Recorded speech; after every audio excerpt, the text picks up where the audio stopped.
السلام علیکم ورحمۃ اللہ وبرکاتہ۔ ناظرین، استقبال ہے فکر و خبر اسٹوڈیو میں، میں رضوان احمد ندوی ملکی اور عالمی اہم اور خاص خبروں کے ساتھ۔ تو ناظرین، بڑھتے ہیں خبروں کی تفصیلات کی طرف۔ غزہ پر جارحیت کے 370ویں روز بھی قابض فوج نے نصیرات اور جبالیہ کیمپوں اور خان یونس شہر سمیت متعدد علاقوں پر توپ خانے سے گولہ باری اور فضائی حملے جاری رکھے ہوئے ہیں۔ اس کے بعد گزشتہ 24 گھنٹوں میں شہداء کی تعداد 72 ہو گئی۔ اسی کے ساتھ ایک بار پھر اسرائیلی فوج نے جبالیہ پناہ گزین کیمپ اور آس پاس کے علاقے میں مقیم لوگوں کو فوری طور پر انخلاء کا حکم جاری کیا ہے۔ وہ القدس بریگیڈ نے اعلان کیا ہے کہ غزہ شہر کے شمال مغرب میں الطوام کے علاقے میں ایک اسرائیلی فوجی کو انہوں نے نشانہ بنایا ہے۔ وہیں کئی اسرائیلی ٹینکوں کو بھی تباہ کرنے کی انہوں نے بات کہی ہے۔ اور لبنان میں اسرائیلی حملے جو ہے وہ جاری ہیں۔ جنوبی لبنان میں قصبے قنا کو نشانہ بنایا گیا ہے، جس میں 6 افراد کی شہادت کی اطلاعات ہے، جبکہ طبی ماہرین کا کہنا ہے کہ اسرائیلی فوج خاص کر کے طبی جو عملہ ہے اس کو نشانہ بنا رہی ہے اور اب تک 100 سے زائد طبیب جو ہے وہ شہید ہو چکے ہیں۔ وہیں اسرائیل نے لبنان میں حزب اللہ کے 2 رہنماؤں کے قتل کا بھی اعلان کیا ہے اور اسے اسرائیل میں راکٹ داغنے کا ان دونوں کو جو ہے اسرائیل میں راکٹ داغنے کا ذمہ دار بھی ٹھہرایا ہے، جبکہ حزب اللہ نے جنوبی لبنان کی جھڑپوں میں ایک اور اسرائیلی افسر کو ہلاک کر دیا ہے۔ اسرائیلی فوج کے اعداد و شمار کے مطابق زمینی کارروائیوں کے دوران اس کے 12 فوجی ہلاک ہو چکے ہیں، جبکہ اس ماہ کے آغاز سے اب تک جو ہے 1058 زخمی شمال کے اسپتالوں میں پہنچائے جا چکے ہیں۔ وہیں کل اور آج کی بات کریں تو 200 زخمی بتائے جا رہے ہیں۔ وہیں عراق میں اسلامی مزاحمت نے کہا ہے کہ اس نے بھی مقبوضہ علاقوں کے شمال میں ایک اہم ہدف کو ڈرون سے نشانہ بنایا ہے۔ وہ امریکی صدر جو بائیڈن اور اسرائیلی وزیراعظم بنجامن نیتن یاہو نے ایران پر حملے سے متعلق 50 منٹ تک تبادلہ خیال کیا ہے۔ یہ کال اگست کے بعد دونوں رہنماؤں کے درمیان پہلی بات چیت ہے۔ ٹیلی فونک گفتگو اس وقت کی گئی جب اسرائیل، ایران اور حزب اللہ کے درمیان جنگ بندی کے معاہدے تک پہنچنے کا کوئی امکان جو ہے وہ نظر نہیں آ رہا، بلکہ تنازع میں تیزی سے اضافہ ہو رہا ہے۔ لبنان میں اب امریکہ اس پہلو پر غور کر رہا ہے کہ کیسے حزب اللہ کے اثر و رسوخ سے پاک لبنانی حکومت بنائی جائے، اور اس سلسلے میں کام بھی جاری ہے۔ جبکہ ایک اور بڑا بیان اسرائیلی وزیراعظم بنجامن نیتن یاہو نے اس وقت دیا ہے اور لبنان میں اسرائیل کا خطرناک منصوبہ ایک بار پھر جو ہے وہ واضح ہو چکا ہے۔ غزہ کی اینٹ سے اینٹ بجا دینے کے باوجود کامیابی حاصل کرنے میں ناکام رہنے والے اسرائیلی وزیراعظم نیتن یاہو نے لبنان کو بھی غزہ بنانے کی دھمکی دی ہے۔ نیتن یاہو، جسے عالمی دہشت گرد کے طور پر بھی اب دیکھا جانے لگا ہے، اس نے لبنان کو خبردار کیا ہے کہ اگر حالات مزید بگڑے تو اسے بھی غزہ کی طرح تباہی کا سامنا کرنا پڑ سکتا ہے۔ نیتن یاہو نے لبنان کے لوگوں سے مخاطب ہو کر ہزاروں معصوموں کے قتل عام پر خود کی پیٹھ بھی تپتپائی اور کہا کہ آپ کے پاس موقع ہے کہ لبنان کو ایک طویل جنگ کے دلدل میں جانے سے بچا لے۔ اب یہ کتنی بچکانی بات ہے، آپ خود سمجھ سکتے ہیں کہ حملے وہ خود کر رہے ہیں، عام شہریوں پر، ان کی عمارتوں پر بمباری کی جا رہی ہے اور ان سے ہی کہا جا رہا ہے کہ وہ اپنے ملک کو حزب اللہ سے آزاد کرائیں۔ جو صورتحال ہے وہ صاف بتاتی ہے کہ اسرائیل کے ارادے خطرناک ہیں، لیکن پھر وہی بات، امریکہ اب بھی جو ہے اس کے ساتھ کھڑا ہے، جرمنی اور برطانیہ جو ہے وہ اب بھی اس کے ساتھ کھڑے ہیں۔ حالانکہ اس دوران امریکہ نے یہ بھی بات کہی ہے کہ جنوبی لبنان میں اسرائیل کی فوجی تیراندازی کو غزہ پٹی پر حملے جیسی صورتحال میں تبدیل کرنا اس کے لیے قابل قبول نہیں ہوگا، لیکن کون امریکہ کی سن رہا ہے یہ ہم سبھی جانتے ہیں۔ یا یہ بھی کہا جا سکتا ہے کہ امریکہ پیٹھ پیچھے خود سازشوں کا اہم سرغنہ ہے اور منہ بھرائی کے لیے جو ہے ایسے الفاظ لوگوں کے سامنے، دنیا کے سامنے جو ہے استعمال کیے جا رہے ہیں اور کہا جا رہا ہے کہ ہم اسے قبول نہیں کریں گے اور اس کو غزہ میں تبدیل نہیں ہونے دیں گے۔ لیکن غزہ میں بھی اسی طرح سے کیا گیا تھا، جب پہلے حملہ کیا گیا تو بہت بڑی بڑی باتیں کہی گئی تھی، لیکن اس کے باوجود اب تک جو ہے جنگ روکنے کے لیے وہ اسرائیل پر دباؤ نہیں ڈال پایا ہے، اور اسی کا نتیجہ ہے کہ غزہ میں ہزاروں افراد شہید ہو چکے ہیں اور لبنان میں بھی کچھ اسی طرح کی صورتحال دیکھی جا رہی ہے۔ بہرحال یہ صورتحال تھی لبنان کی۔ وہیں ایران اسرائیل کشیدگی کی اگر بات کریں تو جیسا کہ ہم نے پہلے بھی کہا تھا کہ امریکی صدر اور اسرائیلی وزیراعظم کے درمیان ٹیلی فونک رابطہ ہوا ہے، اور اب جو ہے اسرائیل دھمکیاں بھی دے رہا ہے کہ وہ ایسا حملہ کرنے جا رہا ہے جو کہ ایران کو حیران کر دے گا۔ کیا یہ حملہ ایران کے اعلیٰ قیادت پر ہوگا یا پھر ایرانی جوہری تنصیبات پر ہوگا؟ یہ ایک بڑا سوال ضرور ہے، لیکن ایران نے بھی صاف کہہ دیا ہے کہ آپ کی دھمکیاں آپ اپنے پاس ہی رکھیں، ہم ان دھمکیوں سے ڈرنے والے نہیں ہیں۔ حملہ ہوا تو ہزاروں میزائل اسرائیل پر داغ دیے جائیں گے، سیدھا سا جواب جو ہے وہ ایران نے اسرائیل کو دے دیا ہے۔ بہرحال جو کچھ ہو دونوں طرف سے جو ہے وہ بیان بازیاں تیز ہو رہی ہیں اور اس سے خطے میں جنگ کے پھیلاؤ کا خدشہ جو ہے وہ بڑھتا جا رہا ہے۔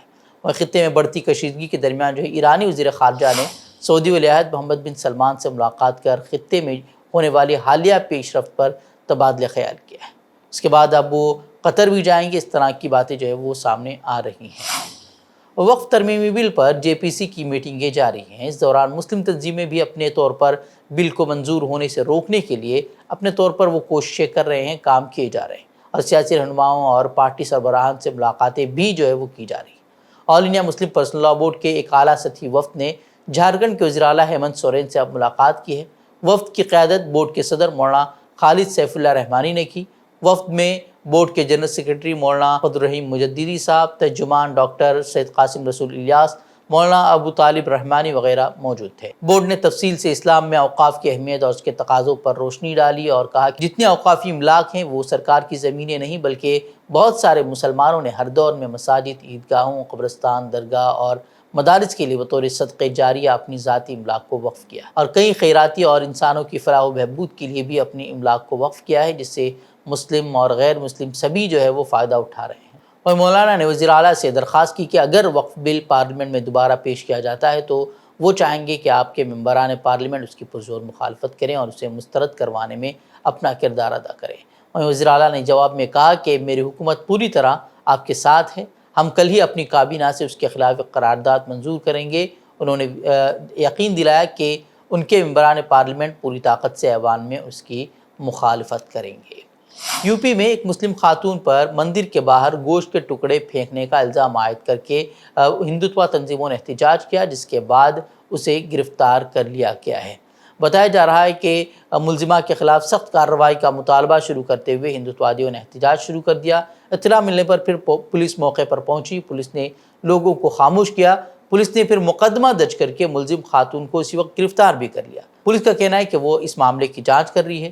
ملزمہ خاتون کا کہنا تھا کہ اس نے کتوں کو کھانا کھلایا تھا اور گوشت کے ٹکڑے جو ہے وہ ان کے لیے پھینکے تھے۔ پولیس کا کہنا ہے کہ وہ خاتون اکیلی رہتی ہے اور کتوں کو کھانا کھلانا جو ہے وہ اس کی ایک عادت ہے۔ ستم ظریفی دیکھیے کہ کوئی پیغمبر اسلام حضرت محمد صلی اللہ علیہ وسلم کی شان میں گستاخی کرتا ہے، پورا مسلم سماج اس کی گرفتاری کی مانگ کرتا ہے، اس کے خلاف احتجاج کرتا ہے، لیکن اب تک اس کی گرفتاری نہیں ہو پاتی ہے۔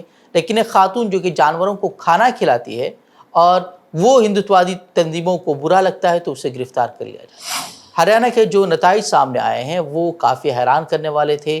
پہلے تو یہی کہا جا رہا تھا کہ کانگریس جو ہے وہ جیت رہی ہے، لیکن اچانک جو ہے وہ منظرنامہ تبدیل ہو گیا اور جیت جو ہے وہ بی جے پی نے حاصل کی۔ اس کے بعد کانگریس نے لگاتار کئی سارے الزامات لگائے ہیں اور پارٹی نے الیکشن کمیشن سے بھی رجوع کیا ہے اور ان سیٹوں کے مشکوک نتائج کے تعلق سے شکایت درج کرائی ہے جن پر ہار جیت کا فرق جو ہے بالکل کم رہا ہے۔ یہاں بی جے پی کی جیت پر سوال اٹھ رہے ہیں۔ الیکشن کمیشن سے ملاقات کے بعد کانگریس کے سینئر لیڈر اور ترجمان پون کھیڑا نے میڈیا سے گفتگو میں بتایا کہ 20 سیٹوں پر ووٹوں کی گنتی میں ہونے والی گڑبڑی کی تحریری شکایتیں موصول ہوئی ہیں اور 7 حلقوں سے پورے دستاویز آئے ہیں۔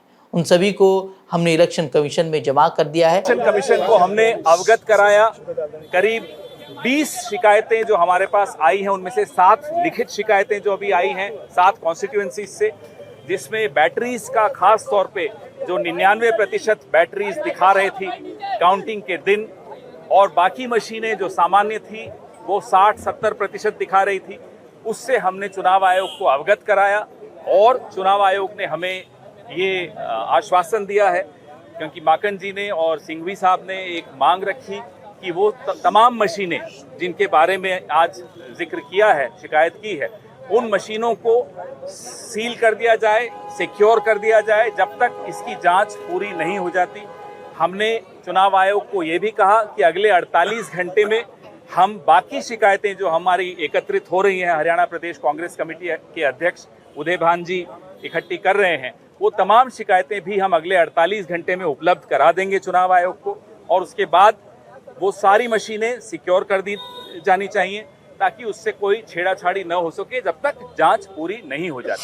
اس سے قبل کانگریس کے سینئر لیڈر راہل گاندھی نے بھی رد عمل میں کہا تھا کہ ہریانہ کے غیر متوقع نتائج کا جائزہ لیا جا رہا ہے، کئی اسمبلی حلقوں سے آ رہی شکایتوں سے الیکشن کمیشن کو آگاہ کرائیں گے، اور اسی کے بعد کانگریس کے کئی لیڈران نے الیکشن کمیشن سے ملاقات کی اور ان کے سامنے اپنی شکایتیں درج کرائی ہیں۔ اور اب الیکشن کمیشن پر ہے کہ وہ اس سلسلے میں کیا کارروائی کرتا ہے۔ جمعیت علماء ہند کے صدر مولانا محمود اسعد مدنی نے بی جے پی کے صدر جے پی نڈا اور یو پی کے وزیر اعلیٰ یوگی آدتیہ ناتھ کو خط لکھا ہے اور بی جے پی کے اراکین پارلیمنٹ نند کشور گرجر اور ڈاکٹر شلپ منی ترپاٹھی کے خلاف اشتعال انگیز بیانات کے لیے قانونی اور تادیبی کارروائی کرنے کا مطالبہ کیا ہے۔ جمعیت علماء ہند نے اپنے اس خط میں نرسنگانند کو حراست میں لینے اور انہیں سزا دینے کے مطالبے کو بھی دہرایا ہے۔ اپنے خط میں مولانا مدنی نے بی جے پی کے 2 قانون سازوں کے ذریعے اشتعال انگیز بیانات دینے کی مذمت کی اور اسے آگ بھڑکانے کے لیے ایندھن کے طور پر کام کرنے کے مترادف قرار دیا۔ گجر کو، جو غازی آباد کے لونی سے بی جے پی کے رکن پارلیمنٹ ہیں، اس نے سوشل میڈیا پر جاری کیے گئے ایک ویڈیو میں یہ کہا تھا کہ یتی نرسنگانند کے داسنا دیوی مندر پر گزشتہ ہفتے پتھراؤ کرنے والے مظاہرین کو ایک ساتھ گولی مار کر قتل کر دیا جانا چاہیے تھا۔ پولیس نے رات میں لاٹھی چارج کرنے کا ڈرامہ کیا تھا، لیکن پولیس کو 10 سے 20 لوگوں کو گولی مار دینی چاہیے تھی اور ان کا انکاؤنٹر کر دینا چاہیے تھا۔ اس طرح کی بات بی جے پی کے لیڈر نے کہی۔ اس نے بھی کہا تھا کہ اگر اس رات 10 سے 20 لوگ مر جاتے تو اس طرح کا ہنگامہ کرنے کے لیے کوئی نہیں بچتا۔ مولانا مدنی نے کہا کہ یہ سیاسی بیانات نہیں ہیں، بلکہ یہ ملک کے امن اور اتحاد کو خطرے میں ڈالنے والے بیانات ہیں۔ یہ حکومت کی ذمہ داری ہے کہ وہ اس معاملے میں کارروائی کرے۔ خیال ہے کہ جمعیت علماء ہند نے نرسنگانند کے خلاف قانونی کارروائی کے لیے اقدامات بھی کیے ہیں، اس کے خلاف مختلف ریاستوں میں FIR بھی درج کروائی ہیں۔ ان سب جدوجہد کے بعد نرسنگانند کو اب تک حراست میں نہیں لیا گیا ہے، جو کہ اپنے آپ میں پولیس انتظامیہ اور حکومت کے رویے پر سوال کھڑے کرتا ہے۔ تو ناظرین، یہ خبریں، مزید خبروں کے لیے آپ ہمارے ویب سائٹ www.fikrkhabar.com پر رخ کر سکتے ہیں۔ ویڈیوز کے لیے ہمارے YouTube چینل کو سبسکرائب کریں۔ تو ناظرین، السلام علیکم ورحمۃ اللہ وبرکاتہ۔